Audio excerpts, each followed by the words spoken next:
காமராஜ் நகர் மாவட்டத்தில் மரியமங்கலம் வனப்பகுதியில் கரடிக்குட்டா வனப்பகுதியில் 15/8/2026 அன்று காவிரி வனவிலங்கு சரணாலயத்தில் கர்நாடக வனத்துறையினால் நடத்தப்பட்ட துப்பாக்கி சூட்டில் தமிழகத்தில் பூர்வீகமாக கொண்ட கர்நாடகாவில் ஹன்னூர் தாலுகா தோமையார் பாளையம் கிராமத்தைச் சேர்ந்த அந்தோணிசாமி தகப்பன் பெயர் பெரியநாயகம், ஜான் ரோஸ் பீட்டர் தகப்பன் பெயர் யாக்கோப், குமார் தகப்பன் பெயர் சபரியப்பன் ஆகியோர் உயிரிழந்தனர்.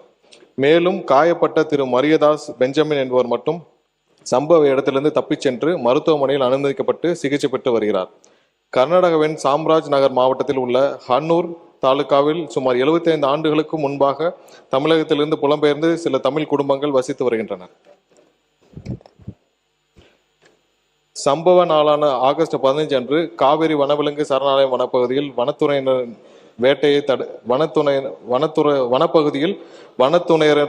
வேட்டையை தடை நடவடிக்கையின் போது 3 பேர் சுட்டுக் கொல்லப்பட்டனர். உயிரிழந்தவர்களின் குடும்பத்தினர் மற்றும் அப்பகுதியைச் சேர்ந்த 300க்கும் மேற்பட்டோர் மேற்படி துப்பாக்கி சூடு நடத்தியதற்கு கண்டனம் தெரிவித்து உடலை வாங்க மறுத்தும் சாலை மறியலில் ஈடுபட்டதை தொடர்ந்து கர்நாடக அரசு இடைக்கால நிவாரண தொகையாக தலா ஒரு குடும்பத்திற்கு ரூபாய் 5 லட்சம் அறிவித்தது. மேலும் மேற்படி சம்பவம் குறித்து கர்நாடக அரசு துறையினர் சாலை மறியலில் ஈடுபட்ட மக்களிடம் பேச்சுவார்த்தை நடத்தி உரிய விசாரணை நடத்தப்படும் என்று கூறியதன் அடிப்படையில் இறந்தவர்களின் உடல்கள் உடற்கூறாய்வுக்கு பின்பு 17/8/2026 அன்று அக்குடும்பத்தினரிடம் ஒப்படைக்கப்பட்டு இறுதி சடங்கும் நடைபெற்றன. வனத்துறையினர் துப்பாக்கி சூட்டு சம்பவம் குறித்து முறையான நீதி விசாரணைக்கு மாண்புமிகு கர்நாடக முதலமைச்சர் அவர்கள் உத்தரவிட்டுள்ளார். துப்பாக்கி சூடு நடந்ததற்கு சரியான நிகழ்வுகள், முதலில் சுட்டது யார் மற்றும் வனத்துறையை வன்முறையை பயன்படுத்தியது நியாயமானதா என்பது குறித்து மாஜிஸ்ட்ரேட் தலைமையிலான விசாரணை குழு ஆய்வு செய்யும் என்று கர்நாடக முதல்வர் தெரிவித்துள்ளார். மேலும் விசாரணைக்கு பிறகு உயிரிழந்தவர்களின் குடும்பங்களுக்கு கூடுதல் இழப்பீடு வழங்கப்படும் என்றும் அதற்கான விவரங்கள் இறுதி செய்யப்பட்டு வருவதாகவும் கர்நாடக அரசு உறுதியளித்துள்ளது. பாதிக்கப்பட்ட குடும்பத்தினரின் புகாரின் பேரில் சம்பந்தப்பட்ட வனத்துறை அதிகாரிகள் மீது ஹன்னூர் காவல்துறையினரால் BNS 103(1) கீழ் முதல் தகவல் அறிக்கை பதிவு செய்யப்பட்டுள்ளது. மாண்புமிகு தமிழக முதலமைச்சர் அவர்கள் உயிரிழந்த குடும்பத்தினருக்கு தனது ஆழ்ந்த இரங்கலை தெரிவித்து இச்சம்பவத்திற்கு கடும் கண்டனத்தை தெரிவித்ததுடன் இது ஒரு படுகொலை மட்டுமல்ல, கர்நாடக வனத்துறையின் விளக்கம் ஏற்றுக்கொள்ளத்தக்கதல்ல என்றும் இந்த கொடூர சம்பவம் தொடர்பாக நேர்மையான விசாரணை நடைபெற வேண்டும் என்றும் உயர்மட்ட குழு விசாரணை அமைத்து தவறிழைத்தவர்களுக்கு உரிய தண்டனை வழங்கப்பட வேண்டும். பாதிக்கப்பட்டவர்களின் குடும்பத்தினருக்கு தேவையான அனைத்து உதவிகளையும் கர்நாடக அரசு வழங்க வேண்டும் எனவும் இதுபோன்று இனி ஒரு சம்பவம் நடக்காமல் இருக்க கர்நாடக அரசு உரிய நடவடிக்கை மேற்கொள்ள வேண்டும் என்று வலியுறுத்தியுள்ளார் என்ற விவரத்தை தங்கள் வாயிலாக தெரிவித்துக் கொள்கிறேன். அத்துடன் மாண்புமிகு பேரவைத் தலைவர் அவர்களே, உலகமெங்கிலும் இருக்கும் தமிழர்களுக்கு, ஒட்டுமொத்த தமிழர்களுக்கான ஒரே நம்பிக்கை நம்முடைய தமிழக முதல்வர் அண்ணன் விஜய் அவர்கள் மட்டுமே. இன்று தமிழர்களுக்கு எந்த விதத்திலும் எங்கே தீங்கு ஏற்பட்டாலும் முதல் குரலாக முதல்வரின் குரல் கண்டிப்பாக இருக்கும். ஒரு சில பேருக்கு திடீர் தமிழ் பாசம், தமிழர்கள் பாசம் இருக்கும். அதெல்லாம் இந்த நம்மளுடைய வரலாற்றில் ஏற்கனவே பார்த்ததுதான். 2009 3 மணி நேரம் ஒரு அடையாள உண்ணாவிரத நாடகம், அதை தொடர்ந்து நடைபெற்ற கேள்விகளில் மழை விட்டாலும் தூவானம் விடவில்லை என்று பதில் போன்று இல்லாமல் கண்டிப்பாக 100% தமிழர்களுக்கு எங்கு எந்த தீங்கு ஏற்பட்டாலும் முதல் குரல் முதல்வருடைய குரல் இருக்கும் என்பது அதில் எந்த மாற்று கருத்தும் இல்லை தெரிவித்துக் கொள்கிறேன். மாண்பு அமைச்சர் அவர்கள் உட்காருங்க, பேசுறதுக்கு உட்காருங்க.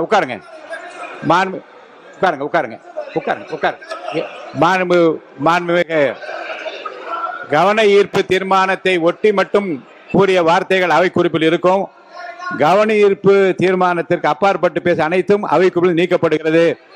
உட்காருங்க.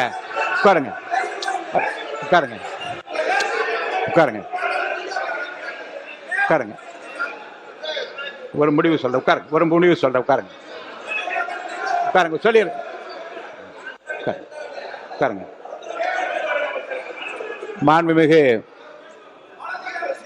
மாண்புமிகு உறுப்பினருக்கு ஒரு பொதுவான அறிவிப்பை நான் உங்கள் நலன் கருதியும் இது முழுவதுமாக நேரடி தொலைக்காட்சியாக இருப்பதால் யார் பேச எங்க அங்கிருந்து பேசுறது? நீங்க பேசாதீங்க. மாண்பு உட்காருங்க. நீங்க உட்காருங்க. மாண்பு அவை முன்னவர் உட்கார சொல்லுங்க. பாருங்க, அவை முன்னவர் உட்காருங்க. நீங்க உட்காருங்க. இல்ல நீங்க உட்காருங்க. என்ன நீங்க உட்காருங்க. இந்த வரிசையில் அமர்ந்திருக்கிற உறுப்பினர்களுக்கு ஒவ்வொரு கட்சிக்கும் கொறடா என்று இருக்கின்றார்கள். ஒரு கொறடா எழுந்து பேசினால் மற்றவர்கள் அமர வேண்டும் என்பது நாம் ஏற்றுக்கொண்டிருக்கிற ஒரு விதி. ஒரு கொறடா எழுந்து நிற்கிற போது இங்கே அத்தனை பேர் எழுந்து நிற்கிறாங்கன்னா அப்புறம் யாருடைய பேச்சு நான் கேட்க முடியும்? அதை நான் இனிமேல் அனுமதிக்க முடியாது. நம்முடைய உட்காருங்க. இல்லை எல்லாரும் கொறடா எழுந்து நின்றால் மற்றவர்களாம் அமர வேண்டும். அப்போ அவருக்கு ஏற்ற உரிய அந்த மரியாதை, அதுக்காக தான் கொறடா என்று வைத்திருப்பதே பேரவைத் தலைவருக்கும் உறுப்பினர் இணக்கமான ஒரு சூழ்நிலையை கொறடா ஏற்படுத்துவார் என்று கருதித்தான் அந்த கொறடா என்ற பதவி உருவாக்கப்பட்டிருக்கிறது. அந்த வகையில் உங்கள் கொறடா எழுந்து நிற்கிற போது மற்றவர்கள் எழுந்து பேச வேண்டாம் என்று நான் கேட்டுக்கொள்கிறேன். அடுத்து அவசர பொது முக்கியத்துவம் வாய்ந்த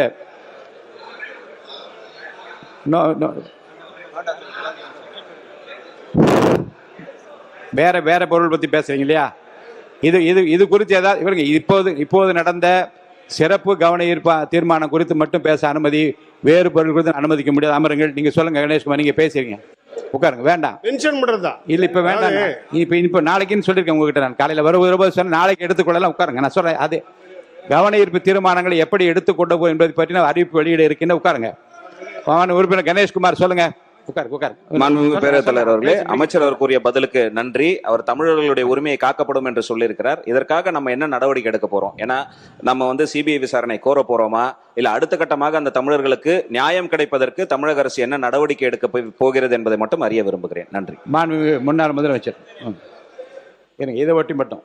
மாண்புமிகு பேரவைத் தலைவர், மாண்புமிகு அமைச்சருடைய பதில் ஒரு நல்ல விளக்கத்தை இருந்தார். இடையில் ஒரு சின்ன வாசகத்தையும் அதில் சேர்த்திருக்கிறார். நானே சொல்லிவிட்டேன். அதுக்குதான் பதில் நான் சொல்லிட்டேன். முடிஞ்சது. உட்காருங்க. இல்ல அதை பற்றி நான் தீர்ப்பு கொடுத்தப்ப அதை பற்றி பேச முடிஞ்சு. இல்ல அதை பற்றி நான் சொல்லிட்டேன்.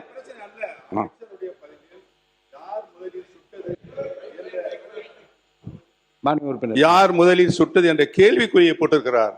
அதற்குத்தான் உங்கள் மூலமாக நான் விளக்கம் கேட்க கடமைப்பட்டிருக்கிறேன். மாண்புமிகு சட்டத்துறை அமைச்சர் அவர்கள். மாண்புமிகு பேரவைத் தலைவர் அவர்களே, நான் கொடுத்த பதில் உரையில் விரிவான விசாரணை கர்நாடக தரப்பில் செய்யப்பட்டு வருகிறது. கண்டிப்பாக நம்மளுடைய முதல்வர் தரப்பிலும் ஒவ்வொரு விசாரணையும் நம்ம மானிட்டர் பண்ணிட்டே தான் இருக்கோம். இது குறித்து கண்டிப்பாக ஒரு சில தினங்களில் விசாரணை முழுவதுமாக முடிந்த பிறகு மேஜிஸ்ட்ரேட் தலைமையிலான விசாரணையும் நடைபெற்று வருகிறது. இது கொடுத்த டெவலப்மெண்ட்ஸை பார்த்துட்டு அது கொடுத்து ஏதாவது தேவைப்படும் என்றால் நம்ம அடுத்த கட்ட நடவடிக்கை கொடுத்து நம்ம செய்வோம். அவசர பொது முக்கியத்துவம் மாண்புமிகு முன்னாள் முதலமைச்சர் திரு எடப்பாடி கே பழனிசாமி அவர்கள் இது குறித்து மட்டும். மாண்புமிகு பேரவைத் தலைவர்களே, சுடப்பட்டு இறந்தவர்கள் தமிழை பூர்வீகமாக கொண்டவர்கள் தமிழர்கள். ஆகவே நம்முடைய மாநில அரசு அந்த குடும்பத்திற்கு ஏதாவது நிதியுதவி வழங்க முன்வருமா என்று தங்கள் வாயிலாக அறியும். மாண்பு வனத்துறை அமைச்சர் நிற்கிறார். மாண்பு வனத்துறை அமைச்சர் நிற்கிறார். உட்காருங்க. மாண்புமிகு பேரவைத் தலைவர் அவர்களே, நம்முடைய அன்புக்குரிய முதலமைச்சர் அவர்கள் அவர் ஆணைக்கிணங்க நம்முடைய தமிழக வனத்துறை சார்பாக இறந்தவர் அந்தோணிசாமி குடும்பத்திற்கும், ஜான் ரோஸ் பீட்டர் அவருடைய குடும்பத்திற்கும், குமார் என்பவர் குடும்பத்திற்கும் ரூபாய் 10 லட்சம் தலா ரூபாய் 10 லட்சம் கொடுப்பதாக நம்மளுடைய முதல்வர் ஆணைக்கிணங்க நம்மளுடைய வனத்துறை அதிகாரிகளிடம் ஆலோசிக்கப்பட்டு விரைவில் வழங்கப்படும் என்பதை இந்த அவையில் உங்கள் முன் தெரிவிக்கிறேன். நன்றி. மாண்புமிகு சட்டத்துறை அமைச்சர் அவர்கள் ஏதாவது சொல்ல விரும்புறீங்களா? மாண்புமிகு பேரவைத் தலைவர்களே, அங்கே சுடப்பட்டு இறந்த தமிழர்கள், அங்கே வாழும் தமிழர்கள்.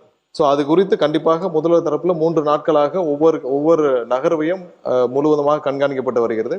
கண்டிப்பாக தேவையான அனைத்து சட்டப்பூர்வமான நடவடிக்கைகளும் நம்ம தொடர்ந்து கண்காணிக்கப்பட்டு வருகிறது. இப்ப குறிப்பிட்டதும் வனத்துறை அமைச்சர் குறிப்பிட்டதும் கண்டிப்பாக ஆய்வில் உள்ள ஒரு விஷயம்தான். தேவையான பொழுது முதல்வர் ஆராய்ந்து தேவையான நடவடிக்கை எடுப்பார். ஒரு சில தினங்கள், ஏன்னா அவர்களும் மேஜிஸ்ட்ரேட் விசாரணை போயிட்டு இருக்கு. இந்த நேரத்தில் நம்ம மேஜிஸ்ட்ரேட் விசாரணை இப்ப போயிட்டு இருக்கு. அதனால அது முடிந்த பிறகு ஒரு சில நாட்களில் தேவையான நடவடிக்கை கண்டிப்பா எடுக்கும். மாண்புமிகு உறுப்பினர் பால் மனோஜ் பாண்டியன் அவர்கள். அன்பு பேரவைத் தலைவர் அவர்களே, நம்முடைய சட்ட அமைச்சர் விளக்கத்தை தெரிவித்திருக்கின்றார். ஒரே கேள்விதான். அதாவது நம்முடைய மாநில அரசு தேசிய மனித உரிமை ஆணையத்திற்கு இந்த பிரச்சனை கொண்டு போக வேண்டும் என்று உச்சநீதிமன்றமே தன்னுடைய தீர்ப்புகளில் தெரிவித்திருக்கின்ற அடிப்படையில் நம்முடைய அரசு என்ன நடவடிக்கை, மேல் நடவடிக்கை இந்த விவகாரத்தில் எடுத்திருக்கின்றது? ஏதேனும் நாம் அவர்களுக்கு கடிதங்களை அனுப்பி இருக்கிறோமா? அவர்கள் மீது குற்ற வழக்குகள், கொலை வழக்கு பதிவு செய்ய சொல்லி இருக்கின்றோமா? அல்லது அவர்களுக்கு இழப்பீடு கொடுப்பதற்கு ஏதேனும் கடிதங்கள் அனுப்பி இருக்கிறோமா? என்ன நடவடிக்கை அரசு எடுத்திருக்கின்றது என்பதை அறிய விரும்புகிறேன்.